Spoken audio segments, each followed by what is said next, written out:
How's it going, guys? Today we're going to be looking at the Porter Cable 20 volt lithium ion impact driver.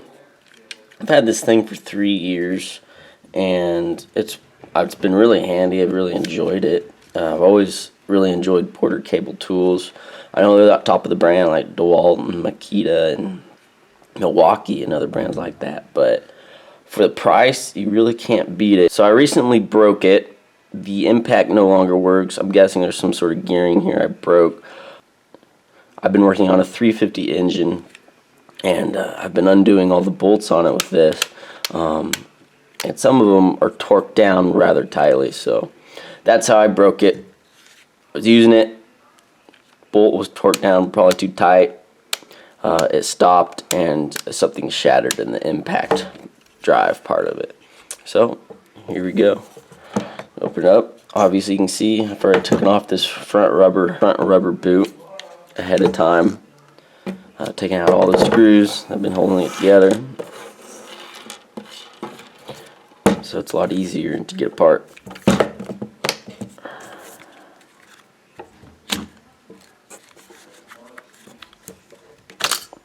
There we go. Tools have pretty nice and intricate molds and injection molds and over molds and whatnot. Really enjoyable tool to hold in your hand and work with. Batteries seem to be pretty skookum.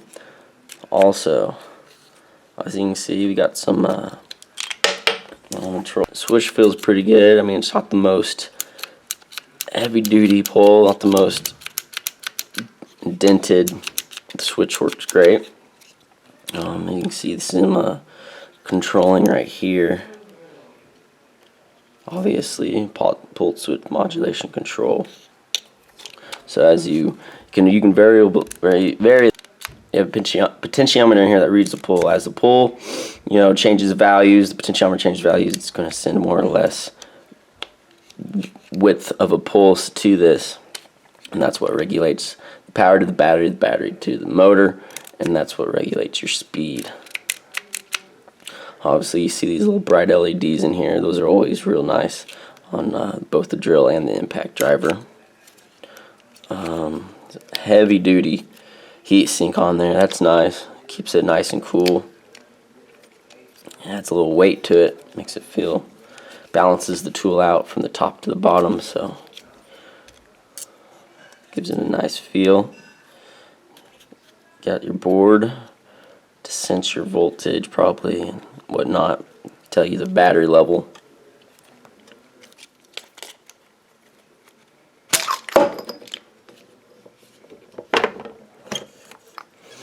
Now we're getting into the meter.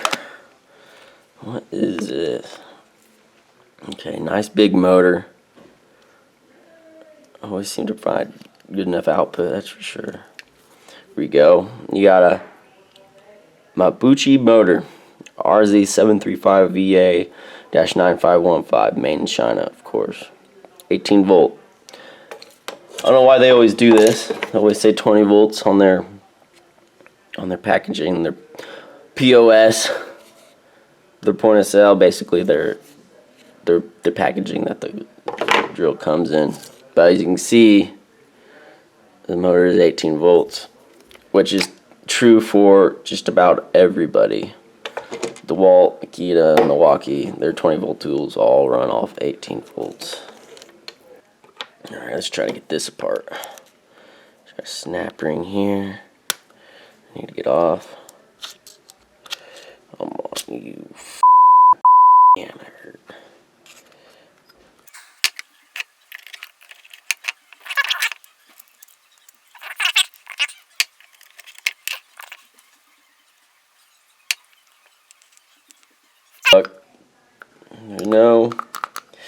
There's nothing really fun going on here. Obviously, it just spins.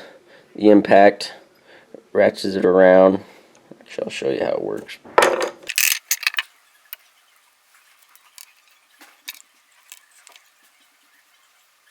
This works. Impact driver. You can see that little rotating disc in there. That's basically what puts all your force into your bit or whatever you're using. How that's basically just like how a drill works. Boom.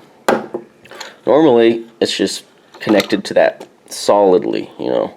This is just turning real fast and driving it. But when it hits too much resistance, obviously the spring determines the resistance.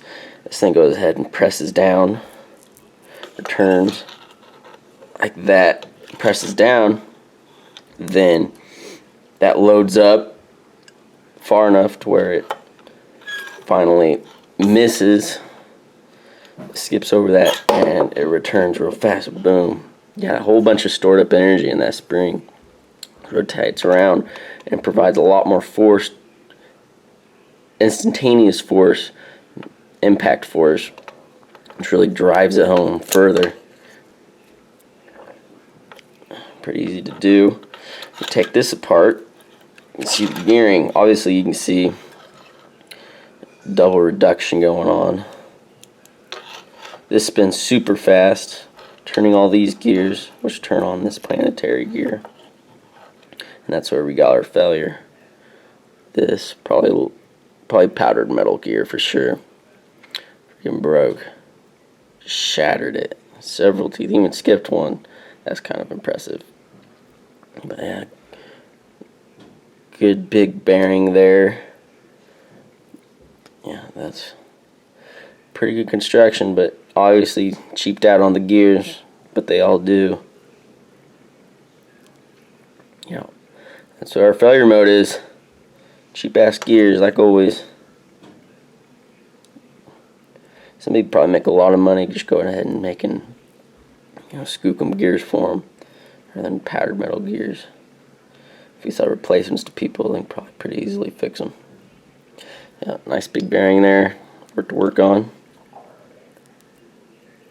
Good heavy piece.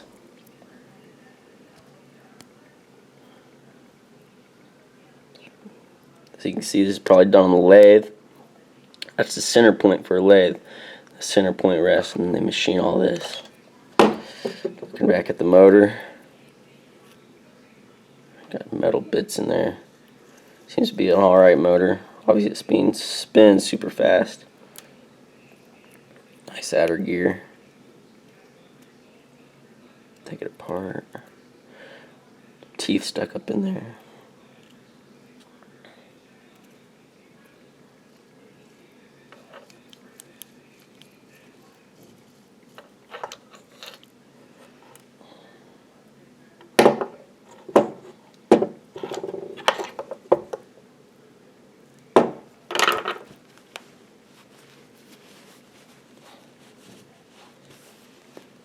So overall, so far, port cable makes a pretty decent tool.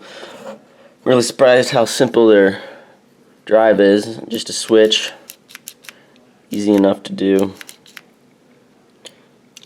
Probably pretty nice. Nothing too expensive. Bunch of goo built up there. It's pretty gross. Taped it all together. Awfully not the most expensive construction, but hell, it works. Like this a lot. That's just on there real nice. The board seems to work alright.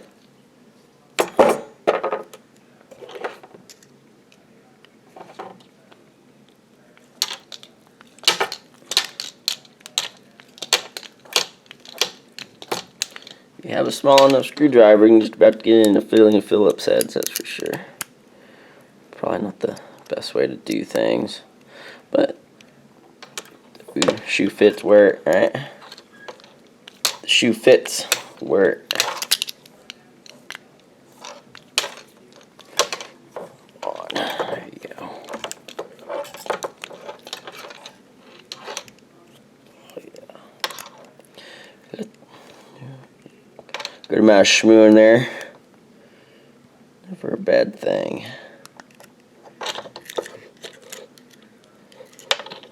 Understand what they got lock washers on there, else it'd probably just work their way out. Destroy your drive. Easy enough. That's all there is to it. Pretty cheap part, but obviously it's not this failure mode, and I weren't worried about it failing. Got a little O-ring on there to keep all the schmoo inside the housing.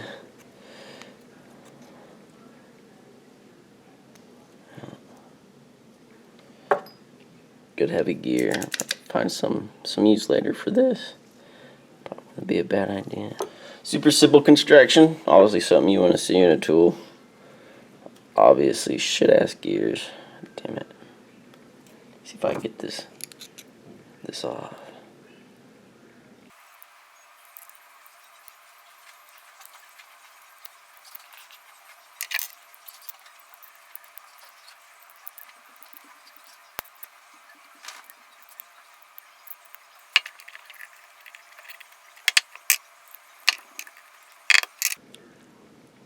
So close.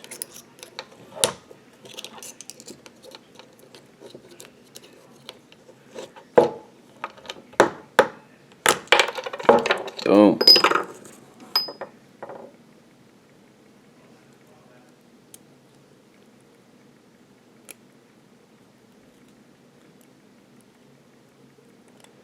There's the construction. Double sealed, real nice. Big. Still feels good.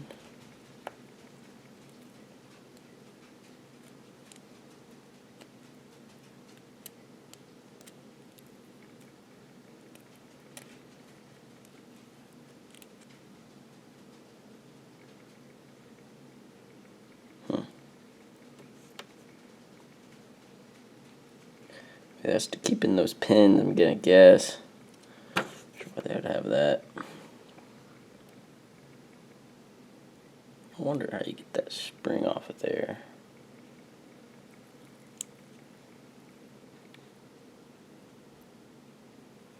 Some sort of fixture.